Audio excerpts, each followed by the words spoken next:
The grand estate of the Johnson family stood like a palace, perched high on the hill, its marble pillars reaching skyward, glass chandeliers sparkling like captured stars, and golden accents glimmering in every hall. This was a place where silence spoke of wealth and power, where every footstep echoed against polished floors. Inside, Dwayne Johnson, 53 years old and a self-made millionaire, stood before a hallway mirror, straightening the knot of his navy tie with steady hands. Every inch of him was meticulously arranged, polished to perfection, exuding an air of control and composure. Behind him, his wife Isabel glided past like silk, draped in a creamy dress that shimmered softly in the morning light. She carried a crystal flute of orange juice, her voice light and teasing as she said, "Don't be late for the board meeting, dear. You know they panic when you're not there." Dwayne chuckled softly, but his eyes lingered on her reflection just a bit too long. Something in her tone lately had felt distant, something subtle in the way she turned her head when she answered her phone, as if part of her attention always lingered elsewhere. Still, he shook off the creeping unease, grabbed his briefcase, and made his way toward the side entrance where his chauffeur awaited him each morning. But as he stepped through the grand archway, he froze in place. Just beyond the servants' entrance, in the shadow of towering columns, stood a small figure. She couldn't have been more than 6 years old, a little girl with deep brown skin, wearing a faded grey dress and a tattered white apron. A cloth was wrapped around her braided hair, her bare feet dusty against the stone. In her small hands she held a dented metal bucket, not in a begging gesture, but as if it gave her purpose. The housekeeper noticed the scene and opened the door before Dwayne could speak. "She shows up now and then," the woman whispered quietly. "Won't cause trouble, likely just hungry." But the girl wasn't looking at the housekeeper.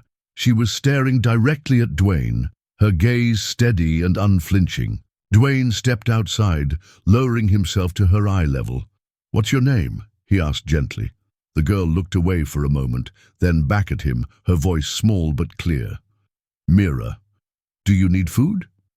She shook her head slowly, then drew a quiet breath. "I came to tell you something." Dwayne tilted his head, curious and slightly amused. "What's that?" Mira glanced over her shoulder, her voice lowering to a whisper. "Your wife. She's lying to you." Dwayne blinked in surprise, unsure if he'd heard her correctly. "Excuse me?" Mira's hands tightened around the handle of her bucket. "Last night, I slept behind the garden wall. I saw her through the window. She was with a man, not you." Dwayne straightened slowly, a chill creeping down his spine. "What do you mean?" he asked. Mira's voice quivered but stayed steady. "They were laughing, whispering. She said something about you being gone soon. She said she was almost free." A silence stretched between them. Though the sun was warm, Dwayne suddenly felt cold. He searched the girl's face for any sign of deception, a hint of mischief, but found only raw sincerity and a haunting sadness that seemed far too deep for her age. Inside, Isabel's laughter floated down the hall as she spoke into her phone, passing the butler with her usual charm. Dwayne remained rooted to the spot. The words, "She said she was almost free," echoing in his mind like a broken record. He turned back to Mira. "Why are you telling me this?" he asked quietly. She hesitated, her voice soft as a breeze. "Because no one believes girls like me. But I see everything." Then with a small nod, Mira turned and walked barefoot down the stone path, her metal bucket clinking softly at her side. That night, Dwayne lay awake in bed, the weight of Mira's words pressing against his chest like a silent hammer. He watched Isabel brush her hair at the vanity, her reflection glowing in the soft light. She looked every bit the perfect partner, smiling, elegant, poised. Yet all he could hear was Mira's voice whispering again and again. She said she was almost free. The words gnawed at his peace, like a splinter buried too deep to pull free. Morning light poured through the grand windows, but Dwayne's mind was still clouded. Instead of heading to the boardroom or his usual car, he went straight to his private study. He sat at his desk, hands hovering over the keyboard, and took a deep breath. For years he'd trusted his staff, his security team, and most of all Isabel. He'd never needed to look at the estate's internal camera footage before. But now he felt compelled. He logged into his private surveillance backup server and began pulling recent recordings. His hands trembled slightly as he navigated to the specific time frame Mira had mentioned. Footage from the northeast garden wing, around the late-night hours. His breath hitched as the screen came alive with grainy but clear images. There was Isabel, dressed in a silk robe, moving cautiously through the hallway, her hair pinned, up as if preparing for sleep. But she wasn't alone. Close behind her was Edward Crane, Dwayne's trusted business partner. Dwayne's stomach twisted into knots. The pair moved silently toward the solarium, checking over their shoulders, communicating in hushed tones. The audio feed, which Dwayne hadn't realized was also captured, crackled softly. Isabel's voice came through, her tone low but unmistakable. "He's almost done," she said. "The funds have already started transferring to the Zurich account. Soon, we won't need him at all." Dwayne's heart plummeted. His hands went numb as he gripped the edge of the desk, the truth crashing over him like icy waves. Isabel wasn't just unfaithful, she was orchestrating a betrayal designed to strip him of everything he'd built. The hours that followed were a blur of decisive action. Dwayne cancelled every appointment, called his attorney, and instructed his IT team to lock down financial accounts. He directed them to trace Isabel's digital trails, back up contracts, and archive every trace of communication. By evening, the evidence was undeniable. Isabel had been forging documents, forging his signature, and initiating transfers to siphon control of his foundation and assets. If not for Mira's quiet warning, it might have been too late. That evening, as the sun dipped low and shadows stretched across the estate, Dwayne stood at the entrance to his home. He didn't pace, didn't fidget. He simply waited, the weight of betrayal anchoring him to the spot. In his hand, a slim folder containing every piece of evidence, documents, financial records, security footage, proof of Isabel's deceit. When the front door finally opened, Isabel strolled in from what she claimed was a lunch meeting, her smile as radiant as ever, her charm carefully polished. But her steps faltered when she saw Dwayne standing there, silent, unflinching. His eyes met hers, cold and steady, and he handed her the folder without a word. She opened it, her smile fading, confusion giving way to dawning horror as she flipped through the pages. "We're done," Dwayne said, his voice low and measured. "The bank accounts are locked. The board has been informed. The prenup will be enforced." Isabel's lips parted as if to protest, but no sound emerged. For the first time in their marriage, she was speechless. Dwayne's voice softened, but the steel remained. "You lied to me," he said, "and a little girl with nothing saw what I refused to see." Isabel's shoulders sagged, her elegant facade crumbling, but it was too late. By the next morning she was gone. Her belongings were removed from the estate, her name erased from every financial and legal document. Dwayne didn't look back. His mind wasn't on the fortune she'd nearly stolen. It was on Mira, the little girl who had come to him not for money or shelter, but to speak the truth.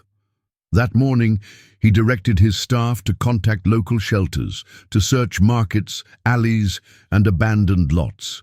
He refused to stop until she was found. Finally, they discovered her behind a bakery, huddled in a cardboard nook, still clutching her dented metal bucket.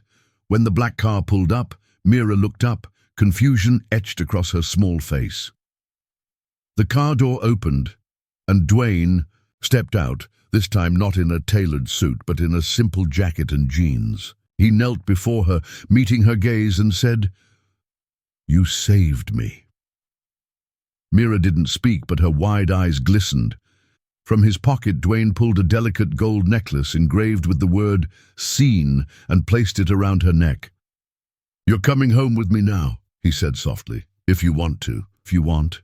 Mira hesitated, her tiny hands tightening around the bucket, but when Dwayne offered his hand, she slowly reached out and placed hers in his, her small fingers curling around his strong, steady grasp. Months passed, and Mira became a quiet but constant presence in Dwayne's home. Though the guest wing had been prepared with every comfort, plush bedding, fresh clothes, tutors and medical care, Dwayne quickly realized she needed more than amenities. She needed a home. Her first birthday party in the estate's sun-dappled garden was a revelation. Mira, dressed in a simple new dress, stood awestruck as a cake adorned with candles was placed before her. For the first time in her young life, she felt seen, celebrated, cherished. Laughter filled the air, not polite or rehearsed, but genuine, as Dwayne clapped his hands with a pride that made his heart swell. He listened to Mira's stories of her love for stars, her encyclopedic knowledge of planets, her dislike of shoes, and her fascination with lemons. In those moments, he didn't see a child rescued from the streets. He saw his family. As the seasons turned and the gardens bloomed, paperwork was quietly finalized. 1 year to the day after their first meeting, Mira Wexford officially became Mira Johnson. The estate buzzed with a modest celebration. Neighbors, staff, and a few close friends gathered to honor the miracle of a little girl who, with nothing but her truth, had saved a man from losing everything. As glasses were raised under the soft glow of string lights, Dwayne stood and lifted his own. His voice, though steady, carried a depth of emotion that silenced the crowd. "The world saw her as small," he said, glancing at Mira with eyes full of gratitude. "But she saw what no one else would. She gave me the truth, and I will spend the rest of my life giving her everything she was owed." The guests nodded, murmurs of agreement rippling through the air. But Mira said nothing. Instead, she reached out and took Dwayne's hand in hers, her eyes wide and unblinking, her grip strong and certain. For the first time in a long while, Dwayne felt not just like a man with wealth and power, but like a father, someone who, despite all odds, had found his way back to what truly mattered. The days stretched into months, each one a step deeper into a life Dwayne hadn't known he was missing. Mira thrived, not just in comfort but in confidence, her laughter ringing through the halls of the grand estate. Yet it was more than luxury that defined her new world. It was the steady, quiet presence of someone who truly listened. Dwayne made time to hear her thoughts on stars, time to walk through the garden barefoot, time to sit on the steps and share slices of lemon with a smile. He found joy in her curiosity, pride in her resilience. She wasn't just adapting, she was becoming a part of something bigger, a family. As the anniversary of their first meeting approached, the adoption papers were officially signed. Mira, once a nameless child with a dented metal bucket, was now legally and forever Mira Johnson. That evening, the estate glowed under the gentle shimmer of lanterns.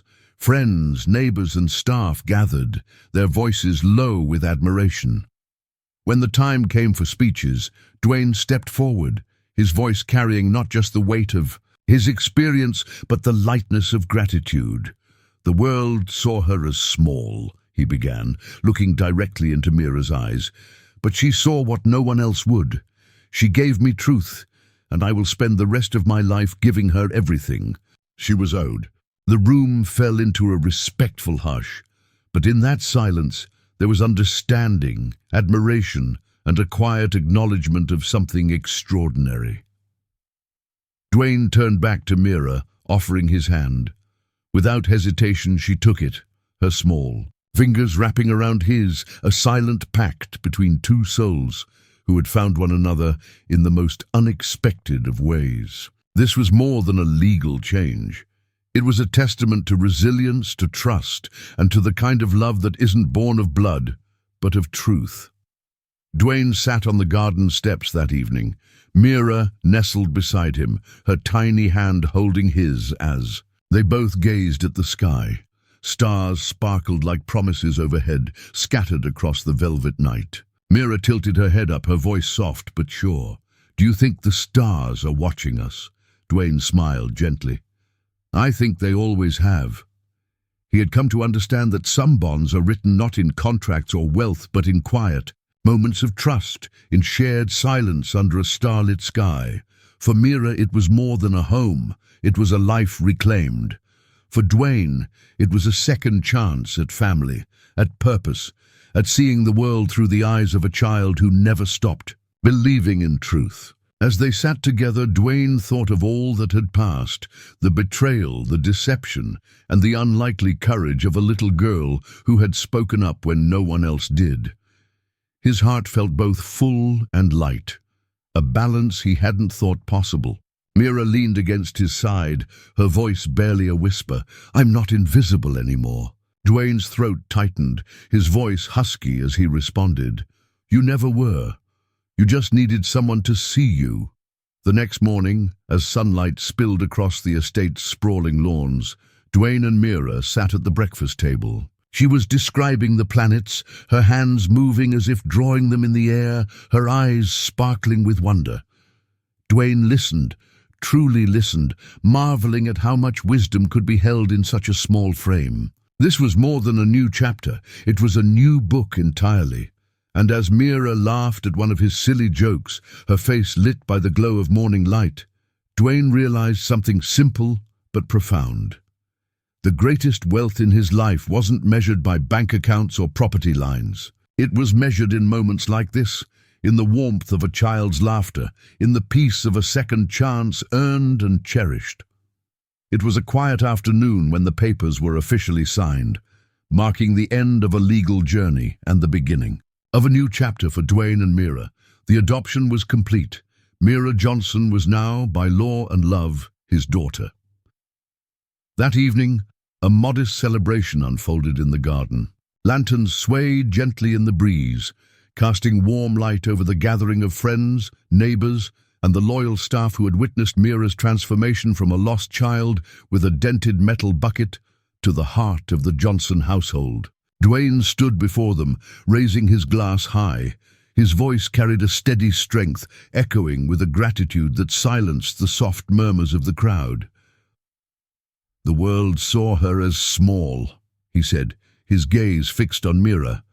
"But she saw what no one else would. She gave me truth, and I will spend the rest of my life giving her back everything she was owed." Mira's eyes shimmered with quiet emotion, her hand finding Dwayne's as she stood beside him, a silent testament to resilience and the enduring power of honesty. In that moment, it was clear to everyone that Mira wasn't just a child rescued from hardship. She was the spark that reignited something long dormant in Dwayne's heart. The celebration continued into the evening, laughter mingling with the gentle rustle of garden leaves. But Dwayne found his gaze drifting upward, toward the stars. They had become a silent witness to his journey, a journey that had begun with betrayal and deception, but had found its true north in the voice of a child who refused to be silenced. As Mira squeezed his hand, Dwayne realized this wasn't just a celebration of a new name or a new family. It was a quiet, unwavering promise of hope, of second chances, and of the kind of love that doesn't need to be spoken to be understood. Months slipped by, each day deepening the bond between Dwayne and Mira. She grew into her new life, not only in comfort but in confidence, her laughter bright and unrestrained, echoing through the grand halls of the Johnson estate. Yet, as the world around her marveled at her transformation, Dwayne remained quietly vigilant, ensuring that the love and stability she now enjoyed were unwavering. He listened to her stories of stars and planets, her dreams of what lay beyond the garden walls, and he responded with patience and encouragement. For the first time in his life, Dwayne realized that true wealth was not measured in assets, but in moments of genuine connection and care. The day came when Mira's adoption was legally formalized. Her last name forever joined with his. A modest celebration unfolded in the estate's garden, lanterns flickering like captured stars, illuminating the faces of friends, neighbors, and staff who gathered to honor her journey. When it was his turn to speak, Dwayne raised his glass, his voice steady and clear. "The world saw her as small," he said, "but she saw what no one else would. She gave me truth, and I will spend the rest of my life giving her everything she was owed." Mira, standing beside him, her hand entwined with his, offered no words. Her presence spoke louder than any speech. In that moment, Dwayne understood that she wasn't just a child saved from hardship. She was a testament to resilience, to the quiet courage that changes lives, and to the kind of love that doesn't need words to be profound. That evening, as the stars blinked into the velvet sky, Dwayne felt a quiet peace settle over him. It was a peace born not from fortune or power, but from the simple, undeniable truth that he had finally found what mattered most.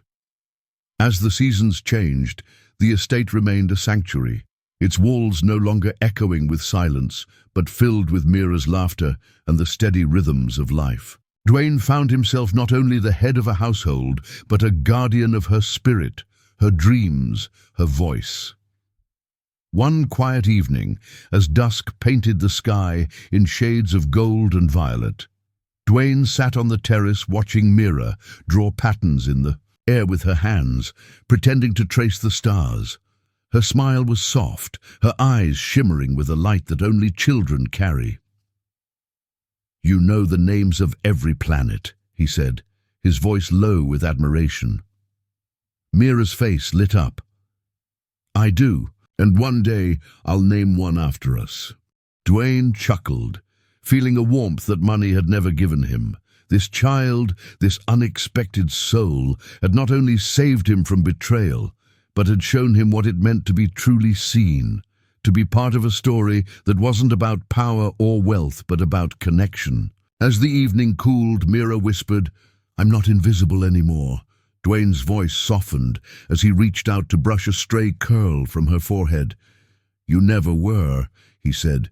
"You just needed someone to see you."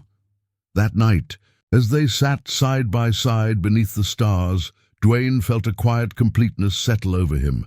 It wasn't just about adopting Mira or proving loyalty, it was about the silent, unspoken bond between them. She had seen through deception, offered him the truth, and in return he offered her not just a home, but a world where she could grow, laugh, and dream. The next morning, as sunlight spilled over the estate's grounds, they walked the garden. Together, their steps in sync, their laughter mingling with the soft rustle of leaves. For the first time in years, Dwayne felt he had not only regained his integrity, but had found a purpose greater than himself. A purpose defined by love, loyalty, and the courage of a child who dared to speak the truth. The garden celebration marked more than just a new name or a new chapter. It was a testament to the resilience of a child who had found her voice, and a man who had found his purpose. The air was filled with laughter, gentle clinks of glasses and murmurs of admiration. But for Dwayne, the true celebration was not in the grand setting or the gathered crowd. It was in the quiet presence of Mira at his side. He lifted his glass once more, his voice carrying across the garden. "The world saw her as small," he said, his gaze steady on Mira, "but she saw what no one else could. She gave me truth, and I will spend the rest of my life giving her everything she was owed." The guests nodded, the clinking of glasses a soft chorus of agreement. Mira looked up at him, her eyes filled with a calm certainty, her hand gripping is just a little tighter. It wasn't about rescue or charity, it was about the quiet, fierce love that had formed between them, an unspoken promise to always see each other clearly. As the evening deepened into twilight, the garden glowed with lantern light and the stars shimmered overhead. Dwayne and Mira stood together, their silhouettes outlined against the soft glow. For the first time, Dwayne felt that he was exactly where he was meant to be, not as a millionaire or a man of influence, but as a father, a protector, a man redeemed not by wealth or reputation, but by the courage of a little girl who had seen through deception and chosen to speak. As they turned toward the house, hand in hand, Mira whispered, "Thank you for seeing me." Dwayne's voice was low, steady, and filled with quiet emotion. "Thank you for saving me," he said. In that moment, under the open sky, surrounded by light and warmth, it was clear that this was more than a story of betrayal and redemption. It was a story of resilience, truth, and love, the kind of love that changes everything. Now you've seen how a single act of truth can unravel deceit and rebuild a broken heart. Mira's courage isn't just a story, it's a lesson in loyalty, resilience, and the unexpected power of those we least expect. If this touched you, made you think, or sparked something deep inside, don't keep it to yourself. Share your thoughts in the comments, hit that like button, and subscribe to join a community that believes in real stories and real change. Because the world needs more moments where truth wins. And maybe, just maybe, the next story will be yours.